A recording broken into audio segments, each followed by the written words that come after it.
Hold on. Don Wells. How's it going? It's all right. How are you? All right. Just been off work, relaxing. Yeah. What is it that what is it that you said that I was lying about?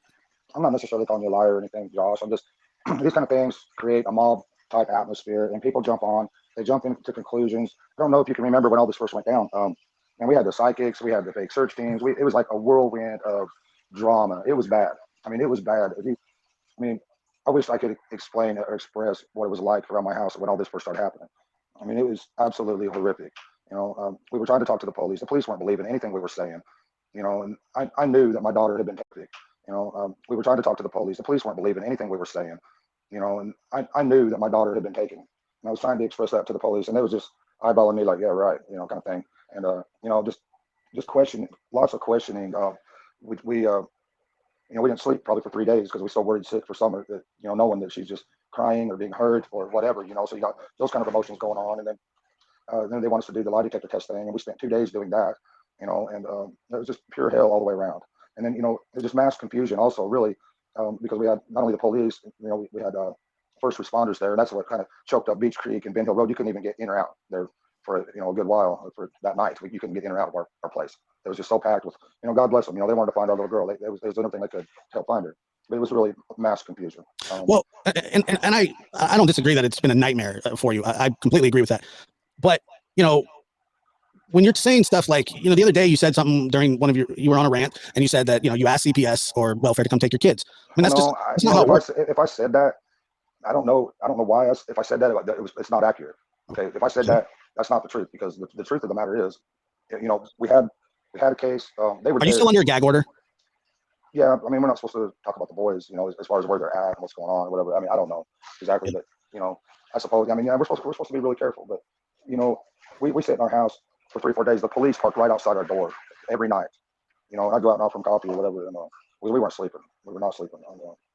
But and I was sitting there in my house miserable, and I didn't know what to do. And I made the grave mistake of going online, thinking I can't physically go out there and search everybody's home. So I thought, well, I've heard good things about social media. Maybe that would be the best thing to do to try to help find her. Well, that turned into a complete nightmare. Yeah, we got her picture out there, and I'm thankful for that. I'm thankful for everybody sharing, her pictures and stuff. But people have attacked us. We have all these conspiracy theories going on.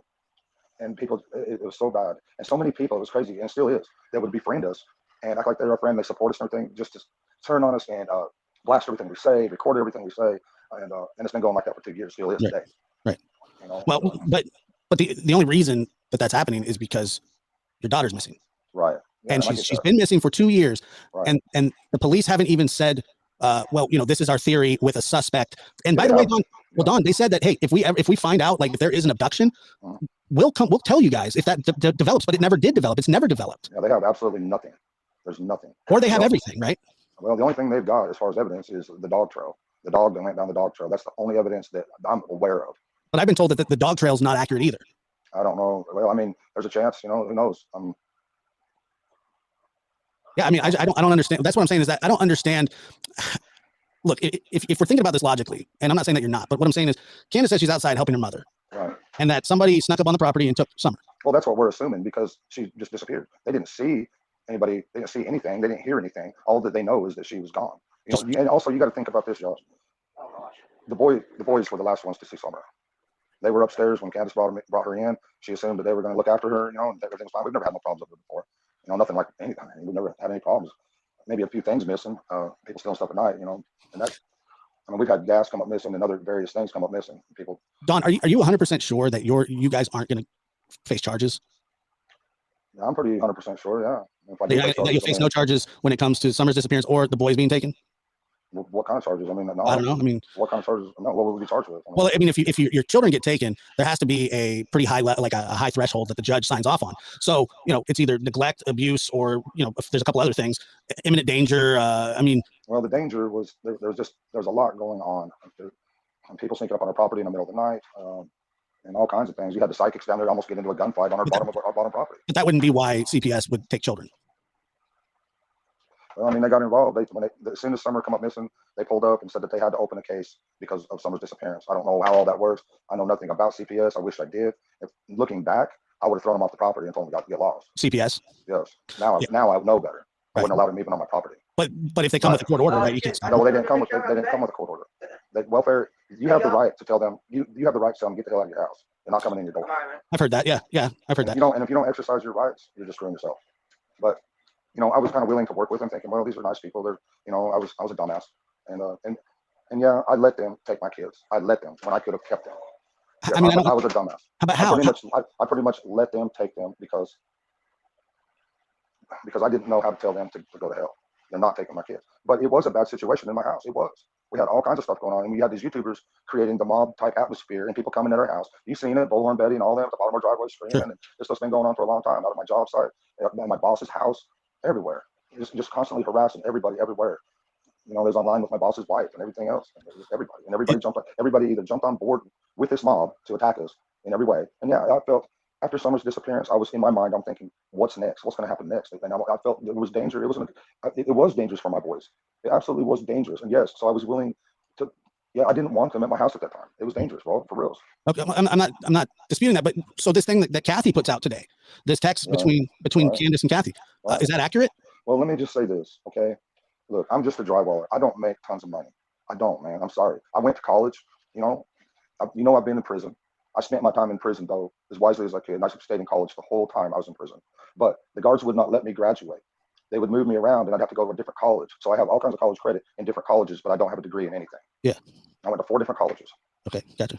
And but I don't make great money. Well, I saw on Candace's channel. I saw you. I mean, you obviously have been doing it for a long time. You do great work, but yeah, but it's not enough money to do much of anything, though. Well, I can understand that. But the thing of it is where the boys are at. They're doing. These people got money. Mm-hmm. I don't know how much money. I don't know a whole lot about them, but I know that they're able to. They're in basketball, football. They're doing great. Yeah. I'm happy for them. I'm not mad. Yeah, I'm hurt in my heart. Yes. Yeah, but I'm happy that they're happy. So it is. So the text is true. I believe it is. Yeah. But yeah. Well, I am sorry to hear about that. Well, it's okay. I mean, it's just the way it is. I'm just. Me and Candace are happy for them, and we're just we're gonna do whatever's best for them. Even if it hurts. Yeah. I mean, I can understand that, and also, the whole piling on, and I get it all, but the problem with it all is, all of that is taken care of. The boys are taken care of. You and Candace are, working. But Summer is still gone with no answers. Right. And you're saying, well, the cops have nothing, and I'm not even sure. Maybe they do, maybe they don't. But they might have something. But if they had something, they would be all over it. You know what I mean? They have her, so we know they don't have nothing. I mean, let's be, blatantly honest or whatever. If they had anything, they'd have her, or they'd have other missing kids. There's so many missing kids. Well, that is another question I have. So, you say somebody, that you're assuming that somebody stole or came up and took her off the property. Yes, it's an assumption. Yes. It definitely is, because you didn't see anybody. Right. But if that is the case, why wouldn't Olive Beach Creek be freaked out that there's somebody out there stealing kids? I know, right? That's a good question. Yeah, I'm upset about a lot of different things and the way things played out. I'm really upset. I don't want to sit here and put people on blast or anything like that. Or talk bad. I've done enough of that. Yeah. Right. But yeah, I'm upset about a lot of different things. Look, like I said, I can, and I appreciate you coming up here and being respectful and not, screaming at me. And by the way, I totally understand why you would want to. I get it. And I don't know how much, I know recently you pay a bit of attention to the show and stuff. I'm not sitting here going, look, do I think that I'm better than you? I truly, honestly, in my heart, I do not think that. I'll tell you what. No, I'll tell you what. I know I got problems. I know I got problems. I've had problems, that I've been working on. We all got problems we got to work on, Yeah. I mean, that's I don't know. Well, look, my story. I know yours. Right. We both had to deal with the system growing up, and I've been to parole hearings. I've been to custody hearings. I've been to all that kind of stuff. I had to sit in front of judges and parole office or parole boards and say, look, I don't want to go back to my dad if he ever gets out. I don't want to do it. So was you in foster care then after all that? I never went to foster care. I went to live with my grandparents. But what happened originally was that, so back in '88, it wasn't like it was now. They sent us with, I believe it was my aunt and uncle, after we were taken. I don't know exactly where we went that first night. But growing up, I had to live with the whole, is my dad coming back for us or is he not? Do I have to deal with this? Or so right. I can empathize and I can sympathize.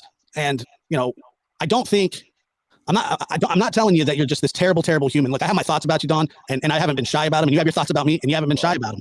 But the thing is, money isn't enough for the kids to stay in foster care. Meaning, they won't just say, hey, the kids want to, there's more to it. And I'm not asking you to get into the details of it because it's truly not really my business at all. Well, we could fight for the kids. We have the right to fight for them boys. But then I have to ask myself, living on that hill, we're so far out in the county. There's no way that we could provide. I don't know what I want my kids to be happy. I understand that. I understand that. And so, is there any finality to it yet? Well, no, not yet. I mean, we're still in court, and we're still working on ourselves and doing everything they ask. You know, we're complying with everything they ask. So that's all going great and everything like that. But you know, I don't know. I think they're kind of scared too because somebody took their sister, so they don't want to go back to that hill. I know that. Well, okay, I can understand that too. But where they're at, I know that they're doing really good, and so I'm kind of, you know, it must be like close to a school, living in a nice neighborhood, nice house, and so they have everything going on for them right now, and I wouldn't want to mess that up. I can understand that. I can even respect that. I appreciate that because, you know, it sounds like that they did need a change, and maybe, you know, maybe their life will vastly improve over the following years, and they can just become productive members of society. I mean, that is, but the thing is, they do have that opportunity. That would be great. Who could ask for any more than that, you know? The only thing that just haunts me is if somebody came up on that property, Don, Candace would have seen them. You know, unless they was hiding real good, you know. Well, in the middle of the day. I know, right? With a bunch of dogs. Well, them dogs ain't the type of dogs. They just they bark at people. Them dogs. Sometimes they do, and sometimes they don't. But if they might have known, they could have been possibly known the person. They got friendly with the dogs too. But they're mostly will just lick you to death and want your pet them. Some dogs, you know. I wish to God I would have had some German shepherds and stuff like that. Yeah, you told me that they would let you know if there was a stranger on the property. Sometimes they just bark at rocks, bro, for reals. I mean, yeah, much or much. Like I understand that. Yeah, I'm confused by the lack of information. I get how it looks. I totally understand. Yeah, there's nothing we can do about it. I mean, what do you think? So you're sure that you're not going to be found responsible for this, even if say that it's just that you guys had nothing to do with Summer going missing. And by the way, I'll tell you this, your story or what you've told the police or what you've told the public, and I'm assuming that they're similar, is that I tried to stick to the truth 100% because that way I don't have to worry about changing my story or keeping up with it. Well, that's true. I have no reason to lie, you know. But it's a simplistic story. It's a very simple story, and it's easy to remember. But it also, whenever I've heard the story, I always go, hey, this would make the most sense. It's like plausible deniability, because if Summer wandered off, Candace could get charged with neglect. If Summer got hurt, somebody could be charged with neglect. Now, saying somebody kidnapped her, basically you're saying it's out of our hands. Well, the only possibility, and I don't think it's a very good one, but it is. I think there is a possibility that Summer got mad because she asked the boys to go downstairs and play with toys with her, and they was too busy playing their games or whatever. There is the possibility she got mad, you know, and stomped down the street saying nobody cares or something in her mind. I think that's a possibility. That she took off. That she got mad, and you know, but I don't think she would do that, but it is possible. We don't know. And then an abduction, what would happen at the? And let me just tell you this too, because there are people that say this as well. When you say you got to understand that the boys were the last ones to see her, I wouldn't put. I mean, you know, it sounds like you're putting it on the boys. No, I'm not trying to put anything on the boys. It's not their fault that somebody took her. I agree with that. Fault. No, they was just busy with their games. They didn't think anything was wrong. We live not way out in the country, but pretty far in the country. We've never had any issues or anything, or even heard of anything like this. Thought everything was perfectly safe. You know? Right. But I'm not saying that that's exactly what you're doing, but it does come off a little, you know, like, hey, the boys were the last ones to see. And I mean, you know what? And I'm sure that's true. I'm just saying, you know, that I'm sure that they feel just awful. They do. I was sitting outside, you know, and I was just so distraught. And I don't know why, but my oldest boy came up to me and says, "It's not my fault, Dad. It's not my fault." And I says, I know it's not your fault. And we just sat there and hugged. I said, "It's okay." It's not well, he also said it to Candace, correct? Well, I probably did because the oldest boy said. I don't know. They probably might. You might have. I don't know. I mean, I mean, there was just such bad feelings, and just when you lose somebody like that, and you just go into a state of, you know, disbelief and shock that they're gone, and there's nothing you can do about it. You know. Yeah. It's been a nightmare for you and your family, and specifically the boys and Summer. And, you know. Well, I appreciate letting me come up and talk. You know, because a lot, you know, at first, you know, there was a lot of YouTubers. A lot of them don't have their channels anymore, but it was just sickening, man. Some of the things that these psychics were going on people's channels saying, "I see in my psychic ability that Don Wills did this and that," and just horrific stuff, and people were believing it and making and creating that mob, and people were going to come up and beat the hell out of us, shoot us, and every damn thing else. That's what they were saying it was going to do. Right. So it was dangerous. Well, I'm not for vigilante justice. I don't think that's right. I don't think that anybody should threaten you, go to your house. I don't encourage anybody to do until you are in custody by law enforcement. You have the right to live your life, and I understand that. But you know, when I was in jail, I talked to them frequently. They was just trying to get any new information or leads that they could possibly. And like I told them, you know, I pretty much worked 7 days a week, and my wife took care of the kids, and she was taking them everywhere to the lake. And I'm glad she got to spend all that quality time with them because we didn't know something like this was going to happen. But all my time was spent with Tucker Drywall and them boys there. And that's all I did. Don, there's a lot of people that, and I don't subscribe to this theory, and I would find it just it's even a bridge too far for me to even comprehend. You know, but what do you say to the people that accuse you of selling her? Because I mean, that's a theory that comes up all the time with you, right? Well, okay. The only thing I can say to that is, at the time of her abduction, and you can check this with the police if you want, whatever. I kept her around. I always had about $4,000 or $5,000 in the bank. Right. And if somebody come up and offered me $1 billion, right. Check this with the police if you want, whatever. I kept her around. I always had about $4,000 or $5,000 in the bank. Right. And if somebody come up and offered me $1 billion, check this with the police if you want, whatever. I kept her around. I always had about $4,000 or $5,000 in the bank. Right. And if somebody come up and offered me $1 billion for my baby, there's no way. There's no way. I'd give my life for my daughter. I wouldn't take any amount of money or anything for any of my kids. No way. Yeah, like I said, I'm not accusing you that. I don't actually believe that. I hear it constantly, and people say, "Well, this is what I think." I've look, you know what I think. Right. I think that there was an accident, and I don't think that it was handled right at the beginning. I think I know Candace's character enough. If there was any kind of accident, she would be straight on the phone with the 911, and she'd call me either first or second, freaking out, or something like that. But you got to think too, when we talk about the accident theory, we got to go back to the boys, the last ones who've seen her, and we're questioned by TBI or FBI through specialists. They're not. Them boys ain't gonna lie. They're too young. They're not gonna lie for anybody. Well, I mean, they might, but well, I'm not gonna be able to convince them to lie. But we've always told them to tell the truth. Well, you don't worry about what they've said. Not at all, because I know they told the truth. I'm not worried one bit. No, sir. I mean, yeah. Well, look, I appreciate you coming up and I appreciate it. Talking to us. Thank you. God bless y'all. All right, man. I'll let you go, brother. And you guys take care. Have a good evening. Thank you. Bye. So it sounds like the boys are not going back, and I can, that's a terrible thing. It's probably why they're not concerned about the gag order. Dang. Yeah. Let me get to some of these here. It's always like heavy, As I said, I just can never do another child case ever.